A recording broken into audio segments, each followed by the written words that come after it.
pelaku siaga di bagian setir kemudi mobil dan satu lagi sebagai pengintai warga yang melintasi jalan raya dari dalam mobil.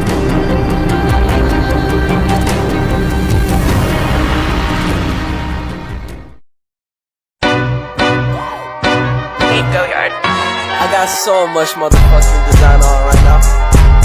Break it down, bring it back, make it clap. I got 3 old thoughts, new block, where that thing. Bitches on my line, and you know Assalamualaikum warahmatullahi wabarakatuh. Kami dari Perguruan Tinggi Islam Alila Sigli dari Prodi Hukum Ekonomi Syariah dari kelompok 2 ingin memperkenalkan diri. Nama saya Tasya Najila. Saya Siti Nazila. Saya Ira Safira. Saya Putri Nanda Masyurah. Assalamualaikum warahmatullahi wabarakatuh. Hai teman-teman, kembali lagi sama aku dari kelompok 3. Kami akan membahas tentang syarikah dan hirabah. Kalian tahu gak sih syarikah itu apa? Ya, syarikah adalah nama lain daripada pencurian. Syarikah adalah mencuri barang milik orang lain dengan cara sembunyi-sembunyi yang dilakukan secara diam-diam dari tempat penyimpanannya. Syarikah dibagi menjadi 2, yaitu syarikah yang hukumannya takzir dan syarikah yang hukumannya had. Syarikah yang hukumannya takzir, sanksinya adalah didera atau dipenjara. Sedangkan syarikah yang hukumannya had, sanksinya adalah dipotong tangan, seperti dalam dalil Quran Surah Al-Ma'idah ayat 38, yang artinya laki-laki yang mencuri dan perempuan yang mencuri, maka potonglah tangan keduanya sebagai pembalasan atas apa yang mereka lakukan. Nama saya Putri Nanda Masyurah. Saya akan melanjutkan penjelasan dari teman saya yang bernama Tasya, yaitu tentang mengenai unsur pencurian dalam hukum Islam. Pencurian akan dihukum dengan hukuman had apabila memenuhi berbagai unsur. Yang pertama, tindakan yang dilakukan yaitu secara sembunyi. Lalu yang kedua, unsur barang yang diambil berupa harta. Lalu yang ketiga, unsur benda yang diambil berupa hak orang lain. Lalu yang terakhir, adanya niat untuk melawan hukum. Selanjutnya yaitu hukuman untuk tindak pidana pencurian menurut hukum Islam.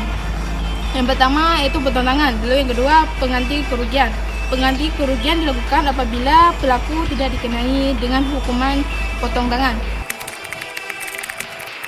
Lalu yang terakhir selanjutnya yaitu syarat-syarat pencurian menurut fikih jinayah. Yang pertama itu taklif, yaitu ketiga nilai harta yang dicuri mencapai nisab, yaitu kadar harta diatur sesuai dengan undang-undang. Lalu yang terakhir, sesuatu yang dicuri bukan barang syubhat, yaitu ketidakjelasan haram dan halalnya secara jelas. Saya Ira Safira akan melanjutkan pembahasan dari teman saya, yaitu tentang hirabah.